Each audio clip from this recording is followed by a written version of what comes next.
الله اشترى من المؤمنين أنفسهم وأموالهم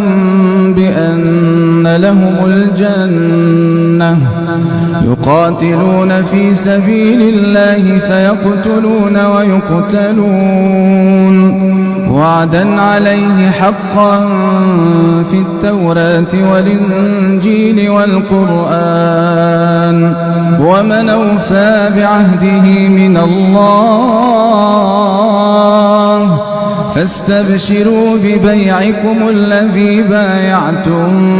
به وذلك هو الفوز العظيم. التائبون العابدون الحامدون السائحون الراكعون الساجدون الآمرون بالمعروف والناهون عن المنكر والحافظون لحدود الله وبشر المؤمنين. ما كان للنبي والذين آمنوا أن يستغفروا للمشركين ولو كانوا